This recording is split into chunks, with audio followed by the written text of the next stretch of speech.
किस जानकारी के साथ आपका। बांग्लादेश अब गीदड़ भभकी पर उतर आया है। वो भारत पर कब्जे के सपने देखने लगा है। हालांकि उसके सपने को टूटने में ज्यादा देर नहीं लगी। अराकान आर्मी ने बांग्लादेश की नाक में दम कर दिया है। वो बेहद तेजी के साथ बांग्लादेश के अंदर घुस रही है। ऐसे में सवाल उठ रहे हैं, क्या बांग्लादेश में एक बार फिर तख्ता पलट होने वाला है?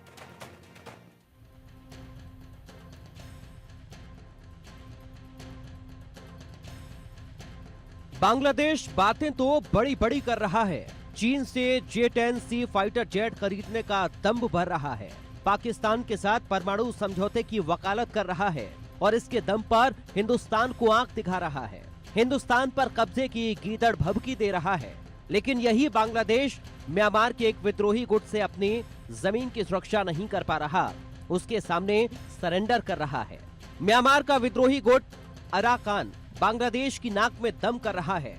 बांग्लादेश तो केवल भारत को गीदड़ भभकी दे रहा है, लेकिन अराकान हकीकत में बांग्लादेश के इलाकों पर कब्जा कर रहा है। यूनूस सरकार को उसकी हैसियत दिखा रहा है। अराकान आर्मी ने बांग्लादेश को कैसे धूल चटा रखी है, बांग्लादेश के किन किन इलाकों पर कब्जा कर चुकी है और क्या ये भारत के लिए भी खतरे की घंटी है, ये आपको आगे बताएंगे। लेकिन पहले ये जान लीजिए कैसे बांग्लादेश के कुछ नेता हिंदुस्तान को गीदड़ भभकी दे रहे हैं। इस शख्स का नाम महफूज आलम है, जो इस वक्त बांग्लादेश के अंतरिम सरकार के सलाहकार के रूप में काम कर रहा है। महफूज आलम के विजय दिवस के मौके पर भारत के खिलाफ एक ट्वीट ने विवाद खड़ा कर दिया। इसने विजय दिवस के मौके पर सोशल मीडिया पर भारत के खिलाफ आपत्तिजनक पोस्ट डाला। इस पोस्ट में महफूज आलम ने पूर्वोत्तर और उत्तरी भारत में सांस्कृतिक असंतोष को भड़काने की नाकाम कोशिश की। इसके साथ ही इसने एक विवादित नक्शा भी जारी किया, जिसमें पश्चिम बंगाल, असम और त्रिपुरा को बांग्लादेश का हिस्सा दिखाया गया। हालांकि भारत पर कब्जा करने का सपना देख रहे महफूज आलम को जल्द ही अपनी गलती का एहसास हो गया और कुछ ही घंटे बाद इसने चुपचाप अपने पोस्ट को हटा दिया। अराकान आर्मी में महज 12,000 लड़ाके हैं।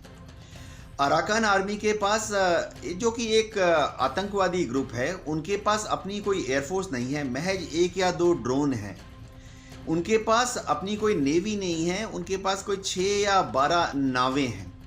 ऐसे में अराकान आर्मी अगर बांग्लादेश की आर्मी या नेवी या एयरफोर्स के साथ युद्ध करती है तो बांग्लादेश की आर्मी नेवी एयरफोर्स बहुत ही ज़्यादा मजबूत है और अराकान आर्मी बांग्लादेश की फौज के सामने आमने सामने के युद्ध में टिक नहीं पाएगी। बांग्लादेश हिंदुस्तान पर कब्जे के हसीन सपने देख रहा है, लेकिन खुद अपनी जमीन नहीं बचा पा रहा। अराकान आर्मी को पीछे नहीं खदेड़ पा रहा। म्यांमार ने हाल ही में 270 किलोमीटर लंबे म्यांमार बांग्लादेश सीमा पर नियंत्रण खो दिया है। अब इस इलाके पर अराकान आर्मी का कब्जा है, जो म्यांमार के सबसे शक्तिशाली विद्रोही गुटों में से एक है।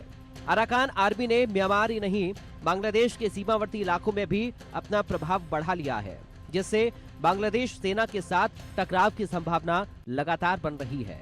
म्यांमार की उग्रवादी अराकान आर्मी ने बांग्लादेश के टेकनॉफ इलाके के कुछ हिस्सों पर कब्जा कर लिया है।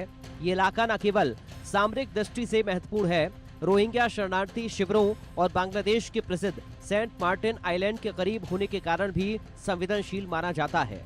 इतना ही नहीं, बांग्लादेश से सटे शहर माउंग दाव पर कब्जा करने का दावा अराकान आर्मी पहले ही कर चुकी है।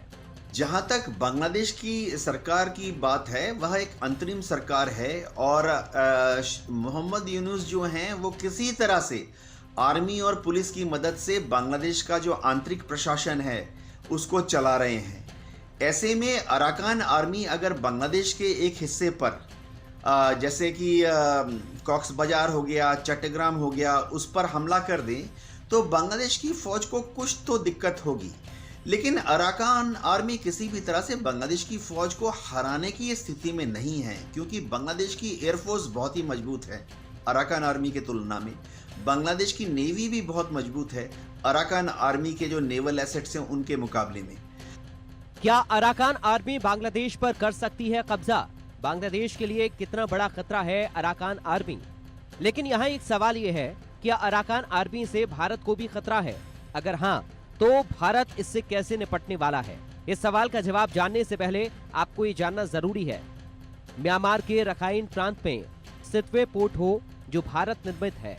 सितवे पोर्ट भारत के पूर्वोत्तर राज्यों को बंगाल की खाड़ी और म्यांमार के रास्ते बाकी देश से जोड़ने वाली Kaladan multi modal transit project का अहम हिस्सा है। फिलहाल म्यांमार के जुंटा ने अब तक सितवे पोर्ट और अन्य रणनीतिक इलाकों पर नियंत्रण बनाए रखा है, लेकिन अराकान आर्मी के बढ़ते प्रभाव को देखते हुए भारत इस क्षेत्र में अपने हितों की रक्षा के लिए कदम उठा रहा है। उन्होंने बांग्लादेश के सेंट मार्टिन आइलैंड पर कब्जा कर लिया है, तो ये वहां पर अपना एक इंडिपेंडेंट यानी आजाद मुल्क बनाना चाहते हैं। इनकी ताकत इतनी नहीं है कि वो बांग्लादेश से होते हुए भारत की तरफ या समुद्री सीमा से होते हुए भारत की तरफ बढ़ें। मतलब साफ है, मोहम्मद यूनुस और उसके सिपहसालारों से अपना घर नहीं संभाला जा रहा। वो अराकान आर्मी को रोक नहीं पा रहे, लेकिन जागती आंखों से हिंदुस्तान पर कब्जे के सपने देख रही है। बांग्लादेश को समझ लेना चाहिए और उसे आज नहीं तो कल हिंदुस्तान के सामने मदद के हाथ फैलाने ही होंगे।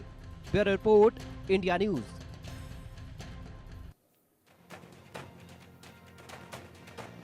अराकान आर्मी में करीब 30,000 लड़ाके हैं। इनके पास अत्याधुनिक हथियार भी मौजूद है। चीन पर इस विद्रोही गुट की फंडिंग को लेकर अक्सर उंगली उठती रही है। जुलाई 2020 में थाई सेना ने म्यांमार और थाईलैंड की सीमा से लगे माई ताओ जिले से 1 मिलियन अमेरिकी डॉलर के चीनी हथियारों का बड़ा स्टॉक जब्त किया था। कहा जाता है कि हथियार अराकान आर्मी के लिए थे। नवंबर 2019 में अराकान आर्मी से चीनी निर्मित हथियारों का एक और बड़ा स्टॉक जब्त किया गया, जिसमें FN-6 anti aircraft gun, RPG और लगभग 40,000 राउंड गोला बारूद भी शामिल था। सूत्रों के अनुसार म्यांमार की अराकान आर्मी, जो कि एक प्राइवेट आतंकवादी संगठन है, उसने बांग्लादेश के तकनाफ रीजन पर कब्जा कर लिया है। और तो और बांग्लादेश का जो सेंट मार्टिन आइलैंड है, जो कि बांग्लादेश और म्यांमार की सीमा पर है, बे ऑफ बंगाल पर, उस पर भी कब्जा कर लिया है। अगर ऐसी रिपोर्ट्स में कुछ भी सत्यता है तो ये आने वाले दिनों में बांग्लादेश की जो सरकार है उसके ऊपर बहुत बड़ा बोझ बनने वाली है, क्योंकि फिलहाल बांग्लादेश जो है एक अनस्टेबल कंट्री है। अंतरिम सरकार अभी तक अपनी आर्मी और पुलिस को और दंगाइयों को कंट्रोल में नहीं ला पाई है। ऐसे में अगर Saint Martin island Arakan army के कंट्रोल में चला गया है तो बांग्लादेश की आर्मी, नेवी या एयरफोर्स के लिए उसे अराकान आर्मी से आज़ाद कराना एक टेढ़ी खीर साबित हो सकती है। एक तरफ बांग्लादेश जो इस बात की धमकी दे रहा है कि वो 4 घंटे में कोलकाता पे कब्जा कर लेगा, त्रिपुरा, असम और इस हिस्से को पश्चिम बंगाल के अपना